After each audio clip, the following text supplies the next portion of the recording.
Welcome to Daytime Ottawa here on Rogers TV. So excited our next guest could make her way in person to in studio because I haven't seen her live in person since, I believe she said 2015. Charmaine Broughton joined us on the show. How are you? I am excellent. I am so delighted to be in Ottawa and in the brand new Daytime Ottawa What do you think of studio. the digs? It is fabulous. Look at it. It's amazing. I am delighted to be cooking up a storm in the new kitchen. I love it. Well, we're delighted to have you. And today we're talking pumpkin. Because when we talk pumpkin, everything that pumpkin spice, and you put it in your coffee, and you pay too much for it, maybe depending on where you go and get it. But there are other ways to use pumpkin, and that's what we're concentrating on today. Yes, 'tis the pumpkin season. Right. So the first recipe that we are making is my pumpkin and white bean dip, and both of these recipes are from my new cookbook, Delicious and Doable, Recipes for Real and Everyday Life.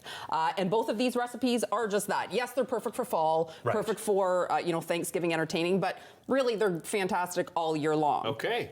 So the pumpkin and white bean dip, in my food processor, I've already gone ahead and buzzed up some white beans. I've just drained and rinsed them. Gotcha. And then we are just going to add some pure pumpkin puree. So you don't want to add pumpkin pie filling. But I bet you some people would make the mistake. Happened. I know it So you have to get these little pumpkins then, right? Like you don't get the big ones and use the flesh. This is like a cooking pumpkin. Pie pumpkin, yes. To be truthful, I just use canned pumpkin. You do? Yeah. Okay. So both of these recipes were tested, and I use a pure pumpkin puree out of a can. Well, that's okay. Yeah. You're allowed to do that. We're allowed to cheat. Oh, sure. And it's not even cheating. I mean, and they make a good pantry staple too. Like canned pumpkin makes a great makes a great pantry staple. Too many peas. Too many peas in the pumpkin pantry. Then never mind. You guys just talk it through yourselves at home, and we'll take care of the recipe. Okay, so in with my can of beans that I pulsed up, I'm just adding a little bit of that pure pumpkin puree. Okay.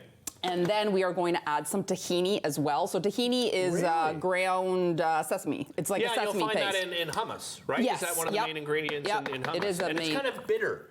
It does. So you don't want to use it unless you're mixing it with something else, I imagine. Right. I mean, I wouldn't have it off the spoon. I'm sure there are some people out there that might do that. Oh, yeah, but for sure. It really is a nice addition to this dip. Okay. And then a little bit of cinnamon, just a little bit, even though this is a savory dip, and a clove of garlic. I'm just going to add the whole thing because it's all going to be buzzed up. Okay. And then some minced fresh ginger. So here's your ginger root. Right. Okay, but I just want to show the viewers a really neat way how to peel the ginger. Okay. So, because I'm not kidding, it frustrates me to no end peeling ginger. I love that you use that word because when you try to use a vegetable peeler, that's all that's going to happen. You're just going to get frustrated or in the kitchen. Or even a paring knife. Right. And well, if you use a paring knife, you end up taking away half of the ginger, right? Yeah. So now what you're going to do is you're going to take a spoon, you're going to flip it upside down. Okay. And then you are just going to peel it like that. And all that comes off. This is genius. Is just the skin, all right? Now, to be absolutely truthful, I usually don't even peel it. I just wanted to show the viewers that trick. I just give it a really good scrub and then grate it away. All right. So we'll grate in some fresh ginger. I love this tool, by the way. One of my very favorite kitchen tools. It's a great tool. And you can pick it up at a kitchen store for about $20. I use this at least once a day in my everyday cooking. Ginger, garlic, you name it. Chocolate. Mincing. Oh, chocolate. Yeah, that's true too. And then a wee bit of salt. I think I have everything here. And then we are going to buzz it up. All right.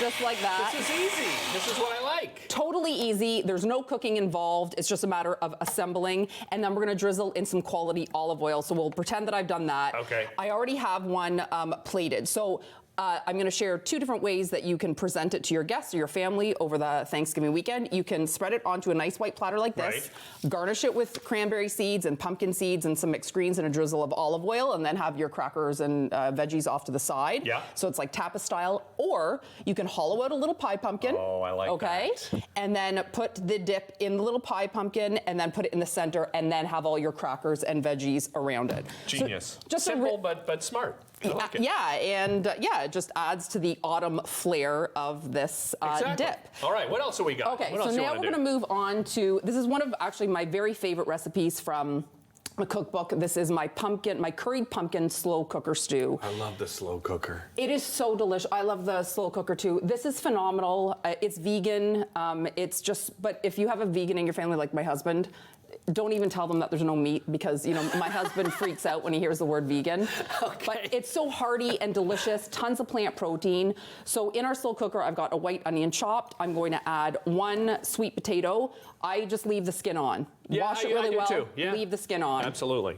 Some chickpeas for that plant protein, some more pure pumpkin puree, in that goes some spices. So curry, nutmeg, ginger, cinnamon, chili flakes, salt, in that goes. Gotcha. And 1 can of full fat coconut milk. All right. It's the good fat, by the way. Yes. If you're scared at home and you hear the word fat, don't be frightened. This is a good fat. It like is. the avocado fat. And right? yeah, I'm not a fan of the light coconut milk. You're welcome to use it, but I like the full fat, and you want to make sure it's the canned coconut milk. Gotcha. We're gonna pop the lid on, and we're gonna let it cook for about 4 hours. And in the last 15 minutes, what you're going to do is you're going to add an apple, a chopped up apple, and some kale. So I like to use like a Honeycrisp apple because it's really sweet, and the sweetness works really well with the curry and those chili flakes. Take a little bit of the bite away from the spice, right? You could also do a Granny Smith apple because the tartness would work as well. Right. Okay, but I wanted to use the Honeycrisp is the best apple. And I mean, honestly, let's just be honest with ourselves. Grown right here in Ontario. Very good. That is true. So stir it all together in the last 15 minutes, just because you don't want if you cook it for the whole 4 hours, it will just turn to applesauce. Okay, I gotcha. And you want a little bit of texture to your apple. Right. So we're gonna plate it up just like this, and then I like to garnish it with some green onions and some either chopped up peanuts and or cashews. And honestly, it's one of, I have over 70 recipes in the cookbook. This is hands down one of my favorites, and my husband's, because he has no idea that there's no meat in it. But he's getting all the protein from from the chickpeas. So healthy, delicious, and doable. Uses pantry staple items. They're both fairly economical. And would you serve this with anything, or that's the meal, right? Oh, this you don't even is the need meal. to have a side for something no, like this. I mean, you could absolutely do like a mixed green salad. Right. You could do a nice crusty sourdough, or a nice craft beer. Or okay, now we're speaking the same language here. We're going to have actually a local brewer. And Stan's language. Stan, our producer and director, this guy is he's like a craft brew connoisseur. Oh, wow. So if you ever need tips on what to get in Ontario or when you visit Ottawa, you talk to Stan. Oh, excellent. He's the man. What is it, Stan Flora we're having on next week? Flora Brewing? Their 5th anniversary, a local brewery coming on the show, craft beer. Where can people find the cookbook? That's the most important part of this whole segment. At Chef's Paradise here in Ottawa, so at 1314 Bank Street. And by the way, if you've visited, obviously, Chef's Paradise. I was there last night. It's an amazing spot. It literally is a paradise. Yeah. They have it, and don't be intimidated, because you hear Chef's Paradise, you think, it's people that work in restaurants and the industry. No, it's for you and I as well. Thank you so much for coming all this way. My absolute pleasure. My absolute pleasure. Thrilled to be back. Charmaine Broughton, everybody, put your hands together. Well, I'll do it, because really we're the only two besides the camera people here in the studio. Listen, don't go away. We'll be back with much more Daytime Ottawa here on Rogers TV.